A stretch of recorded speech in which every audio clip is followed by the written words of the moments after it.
Hello and welcome to Hysteria. I'm Erin Ryan. And I'm Alyssa Mastromonaco. So, Alyssa, as we speak, there is a hurricane bearing down on Florida, Hurricane Ian. Now, I have long kind of thought it was strange that we name storms after people names because it sort of ruins that name for a long time. Like, Agree. I don't think a lot of little girls born in 2005, 2006 were named Katrina, for example. Right. I have a solution. If we have to name hurricanes after people names, I think that all of the names should be drawn from the top 10 most common baby names from the year before, just to really shake up the list. Oh, you mean like Madison with a Y? Yeah. Hurricane Emma, Hurricane, et cetera, et cetera, et cetera. Yes. That way, like, we get more name turnover, you Erin, know? that is revolutionary. I am into that. Thank you. And then also it would kind of push some of those names off the list. Yeah, exactly. There's going to be so many Isabellas. There's going to be like kindergartens with like 10 Isabellas in them. It's just Isabella came after Harvey, so it wasn't as bad. So I don't think people remember Isabella as much. Right. Yeah, but nobody's naming their kid Harvey anyway, you know? Like, No. I mean, or just go back to the baby names, the Social Security list of like 1930. oh yeah, but those are good names. Anyway, let's get Okay, we digress. Okay, we have some news to get to this week. We're going to travel internationally and then come back for a short tour de fuckery. But first, let's start on a high note, literally.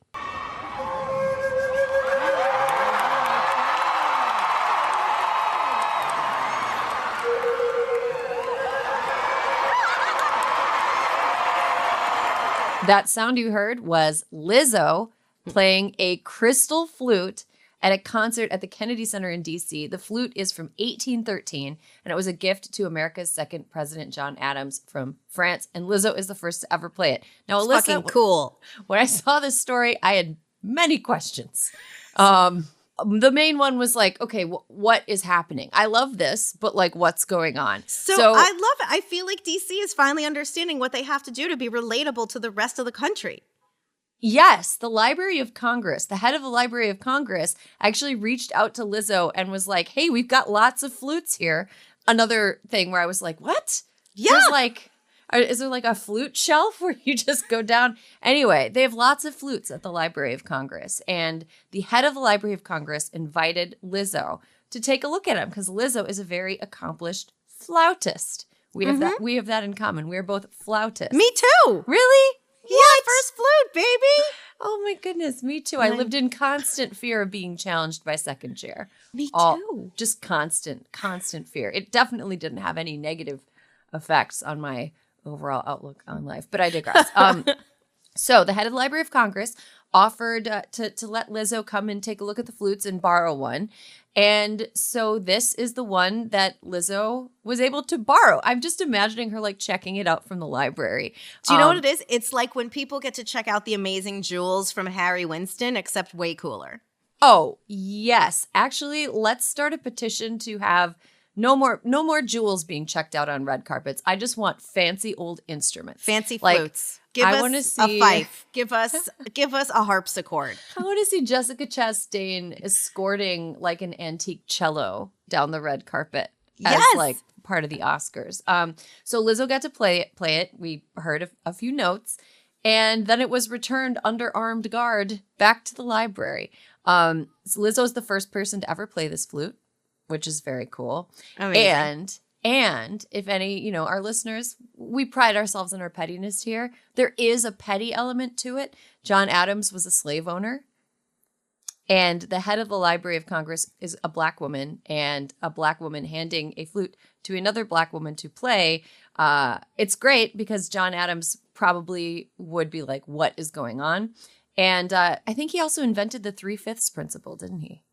So, I don't know. My history's not that good, right? Yeah, My history way back is not that good. it's very, it is delicious, I have to say. It feels like a satisfying narrative arc for this crystal flute that was gifted to one of the founding fathers. God, now I want like a fancy flute for a holiday. I still have my flute. Do you still have your flute? I do. I've taken it out and it just makes me sad because I remember. Yeah, I can't do it. I used to be pretty good, Yeah. Now I'm just not anymore. I don't know. No, I just want to remember what the notes are. Why did you pick flute? I picked flute because it was like 1988 and that's what girls played. I picked it because it could fit inside my backpack. That was my chief concern. That also, it fit inside my LL Bean bag. I want to be in band, but I don't want to have to like bang a trumpet around. And then, after I played flute, my sister I will say the coolest girl was the one who played French horn. My sister played French horn. French horn's cool. I always wished I kind of got him with French horn. I wasn't confident enough, Erin. It was very unwieldy, though, I gotta say. My little sister, like, banging that thing around was pretty funny. And my brother played all the instruments, and eventually we had a drum set in our basement. It was a cacophony. Anyway, so congratulations to Lizzo, congratulations to us, and congratulations to that flute. Obviously, Chef's kiss. We centered ourselves in that story. We did. But this is a story. This is a show about conversations and it's a story about flutes triumphing. Flutes, the triumph of the flute. Speaking of fascism, Italy has its own girl bossissima. Oh, Erin, Italy got its own Elise Stefanik. Oh God. We want to talk about Giorgia Meloni. What's she like? Seems like an asshole. So here's what I love about what's happening around this right now. Is that all of the conservative women in America are like, you guys are terrible for not supporting her because she's a woman and she's going to be the first prime minister of Italy. And it's like, that doesn't mean she's not bad. She is like pro-fascism. She's pro-Putin, though also pro-Ukraine. I don't know how you sort that one out when you go to sleep. She hates migrants. She's not so much for the LGBTQ community. So like I said, she's basically Elise Stefanik, and she's also, this is the other thing, she's like doing to fascism what Republicans here are doing to abortion. Like all of a sudden she's like, I mean, I'm not fascist. I said Mussolini was bad. And just like Republicans are like, I scrubbed the abortion stuff off my website. Yeah. She's also creepy about abortion, just as long as she is also creepy about abortion. She's a real creep when it comes to like abortion stuff. Italy, I believe, has one of the lowest birth rates in the EU. And it's because Italian women are just like, that sounds terrible. Having a baby sounds terrible. Luckily, I'm going to say this. Italian government, Italian prime minister, that job, not really like one with a lot of stability historically. It's sort of like being the world's oldest person. Like you're that right now, but you're not going to probably be it for very long. I agree. I do want to say one thing.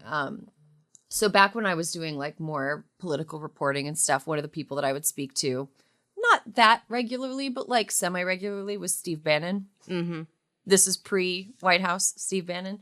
But once he was in the White House, there was like a couple times where we had email exchanges just because I was like, what's going on here? Also, he hates Jared and Ivanka. So whenever he would worthy conversation. Yeah, he would sometimes email me links to my stories about Jared and Ivanka and say like, LOL. Good article. This is great.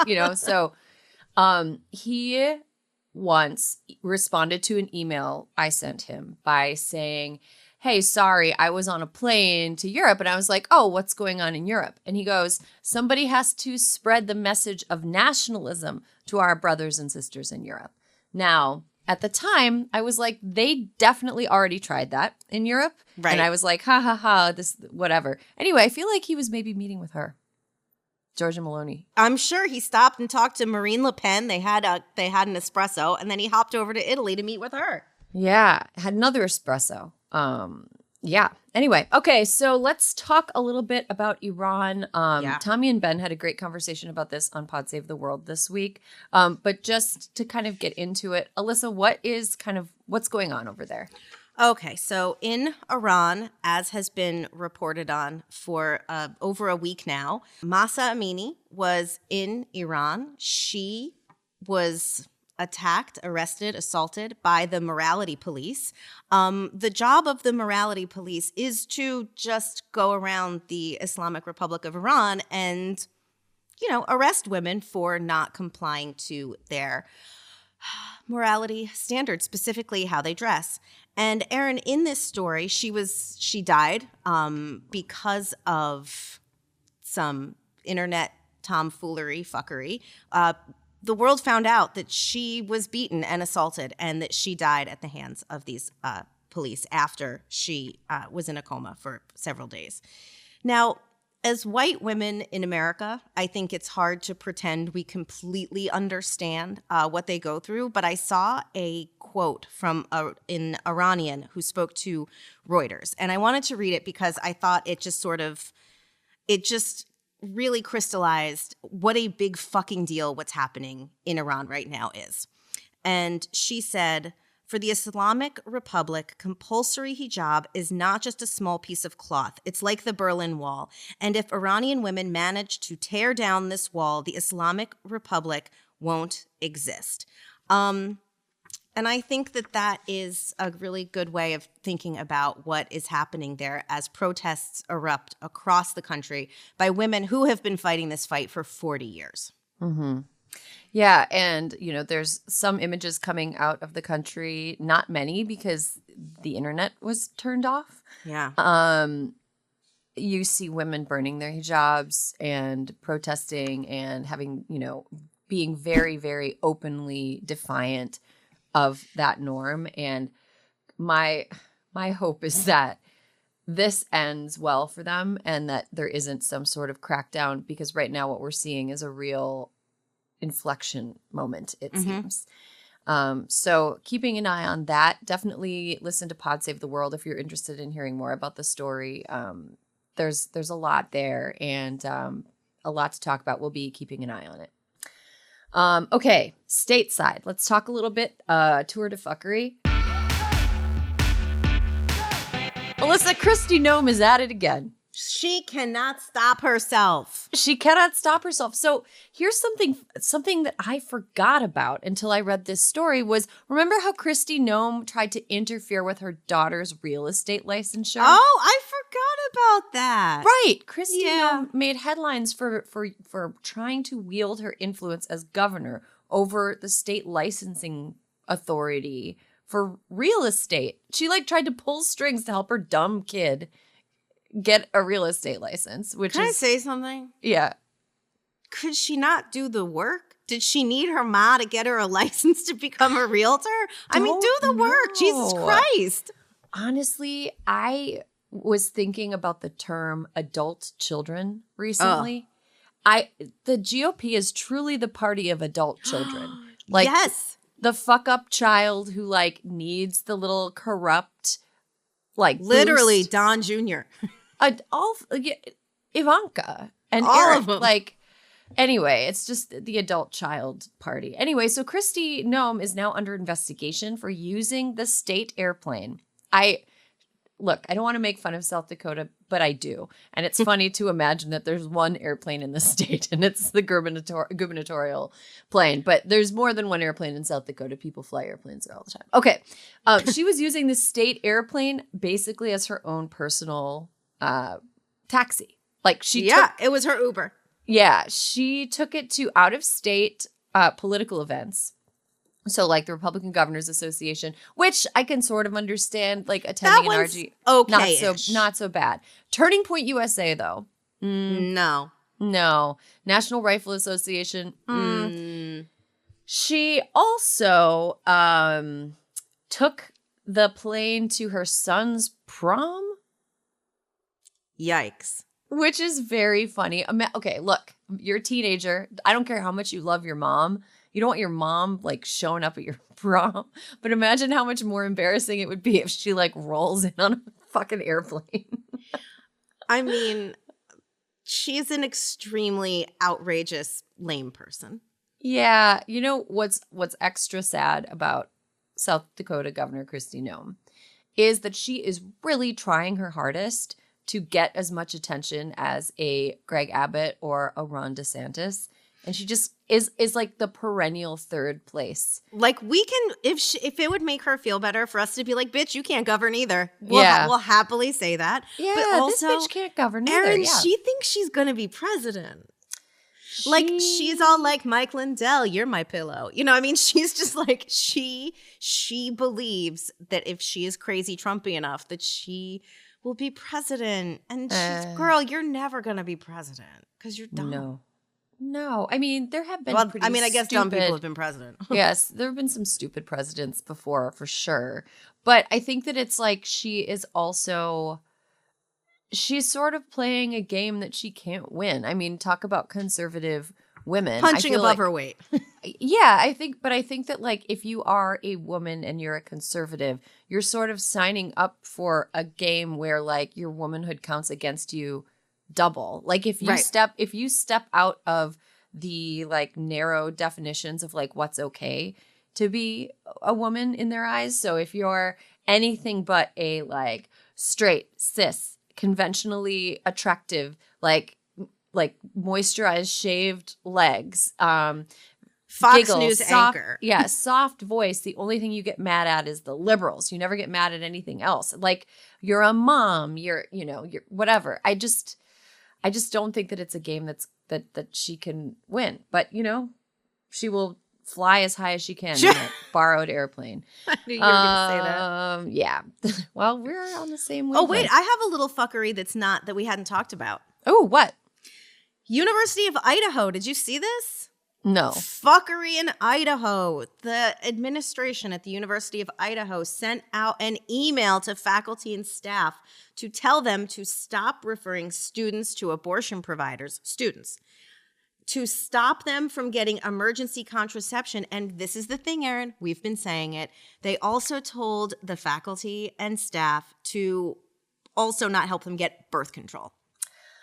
Okay. Here's something we haven't really talked about very much on the show, but eventually these out of control red state governors, and they are going to zealot themselves out of national football championships. And I'm saying that like it sounds like a very extreme position, but let's say that you were a promising athlete and you have an option to go to college to play football in a state where if you get pregnant, or if you get somebody pregnant, that's it. You're all it's right. Over. Would you go there, or would you go to a state where you or your sexual partners would have access to birth control, contraception, emergency contraception, and abortion care services if necessary?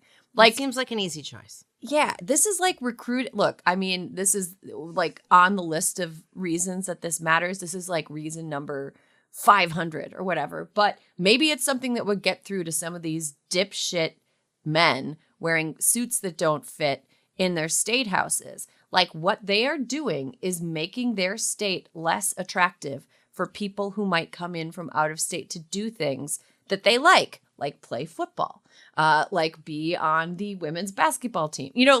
Right. This is... And I also can't wait for the stories that eventually come out that are like, one of the recruiting tools is, listen, if you ever need us to get you an abortion, we will. Just don't say it out loud. Yep. And that's, I mean, we can see it I can see that story totally in the newspapers. I mean, University of Alabama, I was going to say, if Brett Favre can scam the whole welfare system to build his daughter a volleyball court, seems like anything's possible. Oh, man, it's not even a top tier volleyball school. That's the thing. Nice. That's the saddest thing. He's also, definitely not a top tier human. No, he sucks. He sucks so bad. Okay, really quick before we have to take a break and come to our interview. Minnesota Republicans, in a circulated set of talking points this week, are trying to emphasize to candidates that are running for any office to just avoid the topic of abortion. Yeah, because it's not happening. Yeah, the Minnesota Republicans are saying that abortion is not on the ballot. I want to go ahead and say that it absolutely is, and that them just avoiding questions of it is probably... I don't understand how that's a good strategy. No, I mean, I don't really think they're looking at good strategies right now. No, but like after Dobbs, Republicans basically had no strategy. They had no strategy. They were just sort of like Homer Simpson backing into the bushes. And that just like doesn't work. Being quiet about this means that Democrats get to fill the air with what is actually happening, which is that a vote for any Republican for any office in the year of our Lord 2022 is a vote to ban abortion. Period. Also, do they think they're going to get away with this lame strategy when two of our faves, Amy Klobuchar and Tina Smith, are in that state? Please. Amy and Tina will not let that. Oh my goodness. Amy and Tina. Huh. Amy and Tina. The political Amy and Tina instead of the comedy Amy and Tina. Okay. Oh, anyway. yes. Yeah. Okay. Do we have a toast? We have a toast, right? We have a quick toast, Erin. One of our Hysteria faves, Oriako Njoku, Executive Director of abortionfunds.org and Access Reproductive Care in the Southeast, was listed this morning. Time magazine announced that she is one of the Time 100 next, and she is being celebrated. And we are so excited, and we will put in show notes how you can donate to show her how appreciative you are of all the work she does on the fight for reproductive justice. That's a great note to end the news segment on. Let's take a quick break. When we come back, really excited for this interview. Stick around. And welcome back to Hysteria. Alyssa, what do you think of when you think of Maine? I think of lobster and Maine blueberries, the little wild blueberries. I think of some of the best meals I've ever had in my life have been in Maine. We're so lucky that we have been to Maine. Also, the best national park is in Maine. Acadia National Park is the best national park. Fighting words. I think Channel Islands is among the best, but we can fight it out. Similar vibes. Okay, we're talking about Maine because today our guest is from Maine. Maine State Senator Chloe Maxmin. Chloe ran for the Maine House in 2018 and then in 2020 unseated incumbent minority leader Dana Dow, becoming the first Democrat ever to represent Maine House District 88. She's also the youngest member of the 129th Maine legislature and the youngest female state senator in Maine's history. Wow. She has a new book out now, Dirt Road Revival, How to Rebuild Rural Politics and Why Our Future Depends on It. Chloe, welcome to Hysteria. Thank you so much for having me. I'm excited. We're super excited to have you. In your book, Dirt Road Revival, you take the position that Democrats have abandoned rural America. Tell us what you saw that prompted you to write the book.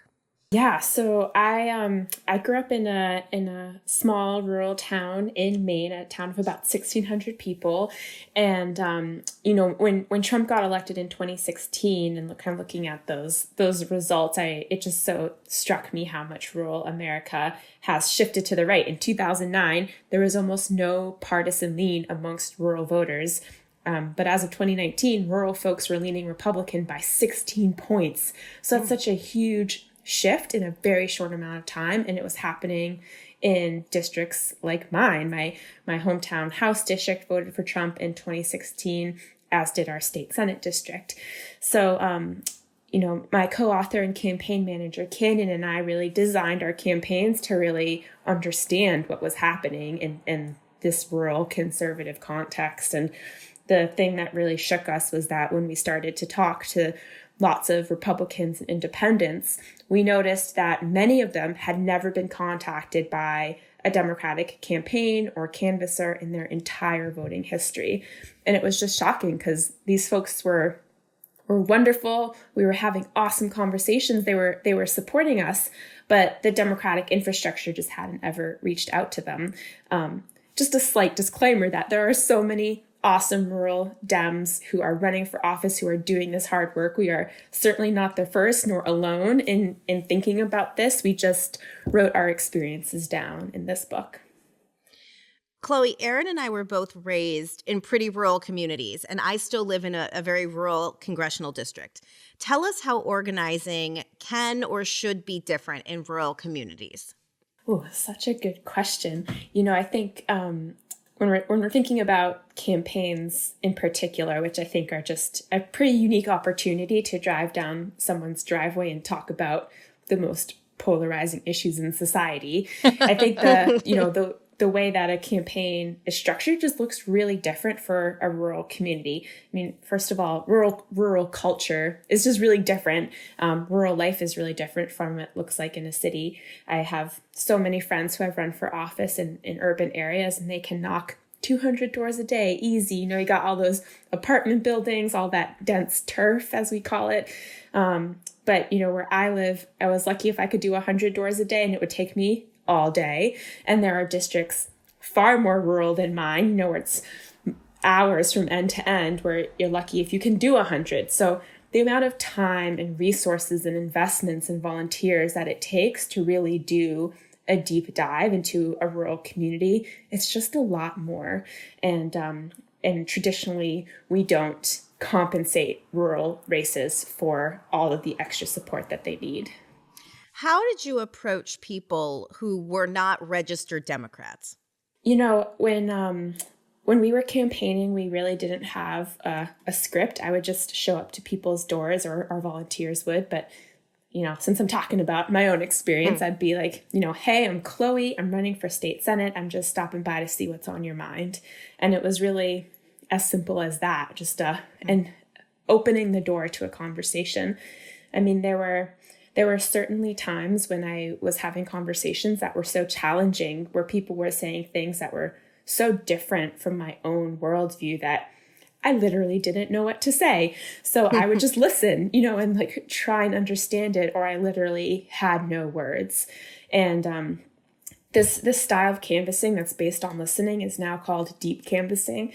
But Canyon and I didn't know that term when we first started. We were just like, you know, on a very basic human level, if you want to have a conversation with someone who's different than you don't walk up to their home where their kids are having dinner and start arguing with them about everything that you disagree about. You form a relationship based on what you have in common, and you go from there. One last question about this. I read that you employ something called the clincher card. What's the clincher card? Clincher cards are basically postcards. They're handwritten cards, and you know, for us, having meaningful and authentic relationships with folks was so important, even if they weren't going to support me. So every time I talked to someone, even if, you know, I knocked on a door 2 or 3 times in a cycle, every time I'd come home that night and write them a handwritten postcard and mail it the next day. It's called a clincher card because it's like clinching the vote, but I feel like that's a pretty extractive way of thinking about a postcard. But I was always just genuinely thankful that people would take the time to talk with a rando, you know, a rando Democrat on some random day, that I wanted to say thank you. That is such a cool idea. Also, that it brought to mind my home ec teacher from high school sending me sending handwritten thank you notes for everything. And I was just like, man, it's Maine, Wisconsin, very similar vibes. One of your philosophies of campaigning is no negativity, no negative attacks or ads. So seeing as you turned your district blue for the first time ever, I feel like you must have some winning strategies to avoid going negative. Yeah. And just for hyper clarity, that our House district that we won, we were the first Dem to win since redistricting, and our Senate district, we were not the first Democrat to win it. But we did flip it from a high-ranking Republican, just for hyper clarity. You know, for me, there's a big difference between standing up for yourself and what you believe in, and going negative and slandering other folks. I think, you know, my association with politics growing up was always negative, like exclusively negative, something I never wanted to touch because I thought it was so negative. And I think that's what that's what almost everyone experiences during a campaign: the attack ads, the radio ads, the TV ads. I mean, it's pervasive and it's toxic. Like, it's just gross. Mm-hmm. And so for us, we were really trying to do politics differently and create a more welcoming space to have these conversations. So we never went negative. We never said a single bad word about our opponents or just anything that was happening. And that really resonated with people too. You know, we knew it was working because people so appreciated it. You know, there were certainly attack ads thrown at us, and the mailers, and, you know, videos, and just all the nasty stuff that happens. But we could just say, you know, this is not what our community stands for. This doesn't represent our principles as a campaign, and we're just not even going to dignify these attacks with a response. Mm-hmm. Were there any negative attacks on you that stuck out as being particularly over the top? Yeah, there were some. Because there were definitely a lot of sexist and ageist attacks that still irk me to this day. Mm-hmm. You know, Canyon and I are best friends, but we're not like we're not dating or anything. And there were all these things being like, Chloe Maxmin is paying her boyfriend to work on her campaign. And it was just like this video that was getting tens of thousands of views. And or I'm also Jewish, and they got this photo from me where like my nose looks really big, and they put like dollar signs coming out of my head. Oh my gosh. And it was so I feel like that had some anti-Semitic threads in it. But I mean, I'm also like a white cis woman, and so what I face is far less bad than I thought it was going to be, and far safer than what so many people experience when they're running for office or are in office. Chloe, how can we all lead politically by showing more kindness? I think it's like an inside out commitment. You know, I feel like the world is really, really, really divisive. And in my own experience in my community, I feel like there's been a precipitous drop in civility, especially when it comes to politics. It's something that I feel really aware of and is just getting so bad. And it's hard to stay kind when there's so much anger coming at you or what you believe in. But so I think if kindness is just like an ideal that we see in the world that we're trying to reach, then, you know, it's kind of hard to stay the course. But if it's something that we truly believe in ourselves and that we think can help heal some of these wounds that are really about to tear our country apart, then doesn't matter what someone says to you because it's in you, so they can't take it away. Mm-hmm. That's a great outlook. So to end on a hopeful note, we've read that you're not seeking another term, but I'm assuming that's because you have something big coming. So what's next for Chloe Maxmin? I am not running again. In Maine, we have a part-time citizen legislature, and it's just extremely challenging on so many levels to keep it going. And my heart really lies with movement building, you know, and what we can do when we're supporting rural progressives who are running for office. So Canyon and I have started a new nonprofit C4 called Dirt Road Organizing, and we're building that up to really be able to support lots of people doing this work, not just ourselves. That's great. Chloe Maxmin, thank you so much for joining us, and thank you for the work that you do for your constituents and the people of Maine and for rural progressives everywhere. Thank you so much.